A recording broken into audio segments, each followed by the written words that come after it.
खिलाफत उस्मानिया का दौर इस्लामी तारीख का सुनहरा दौर था।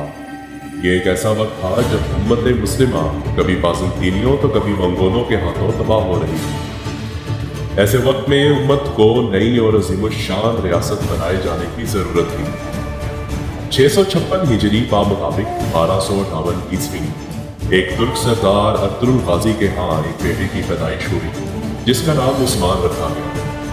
उस्मान ने मुसलमानों की तकदीर बदल दी और इन्हीं के हाथों सल्तनत उस्मानिया की बुनियाद रखी।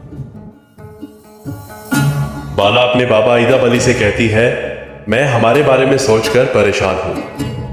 ईदा अली कहते हैं कि मैं जानता हूं कि तुम्हारी परेशानी ये नहीं है, तुम्हारा दिल किसी गहरी परेशानी में मुब्तला है।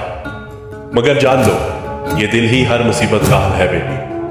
अल्लाह हम सबके दिलों को साफ रखे और हमारी मुश्किलों को खत्म करे, आमीन। उस्मान सैलजान खातून से कहता है कि आप मेरे लिए शेख ईदा अली से बाला खातून का हाथ मांग लें। ये सुनकर सैलजान खातून बहुत खुश होती है और कहती हैं, अल्लाह का शुक्र है उसने मुझे ये दिन दिखाया। लेकिन जब तुम्हारे बाबा हैं, चचा है, तो मैं ही क्यों तुम्हारा हाथ मांगने जाऊं मेरे बच्चे। तो उस्मान जवाब देता है, लेकिन आप मेरी माँ हैं और जब मेरी माँ हयात है तो किसी और की क्या जरूरत। सैलजान की आंखें भर आती हैं। उस्मान की यह बात सुनकर वो उस्मान से कहती हैं कि ठीक है, तो फिर मैं कल ही ईदा वाली की तरफ जाऊंगा।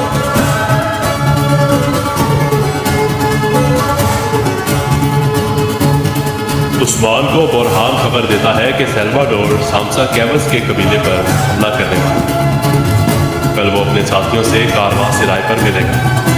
तो उस्मान कहता है, अगर ऐसा है तो ठीक है, हम सैमसा कैवस के कबीले चलेंगे। लेकिन ये खबर झूठी होती है और ये सिर्फ उस्मान और उसके साथियों को पकड़ने की सल्वाडोर की एक साजिश होती है ताकि उस्मान के जरिए वो ईदा वाली और खजाने तक पहुंच सके। रास्ते में जंगल से जाते हुए सल्वाडोर घाट लगाकर उस्मान और उसके साथियों पर हमला कर देता है। उस्मान का एक साथी अर्गुत जख्मी हो जाता है। सल्वाडोर उस्मान और उसके साथियों को बांधकर अपने साथ अगवा करके ले जाता है और फिर उन पर बहुत जुल्म करता है। लेकिन फिर भी उस्मान सब कुछ सहता रहता है और ईदा अली का पता नहीं बताता। जहां एक तरफ अर्तुरुल अब्दुल रहमान गाजी के जरिए पैगाम भेजता है और दुंदार को अपना नायब मुकर्रर करता है और अपने बेटों को दुंदार का हुक्म मानने की तलकीन करता है। अर्तुरुल के इस हुक्म के बाद सब दुंदार का हाथ रोकते हैं और उसे मुबारकबाद देते हैं। तभी एक सिपाही आता है और उन सबको खबर देता है कि अर्गुत सिपाही को जख्मी हालत में लाया गया है और सिपाही दमीर शहीद हो गए। बाकी सिपाही और उस्मान साहब अगवा हो गए। सब लोगों को ये सुनकर झटका लगता है और सब परेशान हो जाते हैं। अब सब लोग मिलकर कैसे बचाएंगे उस्मान को।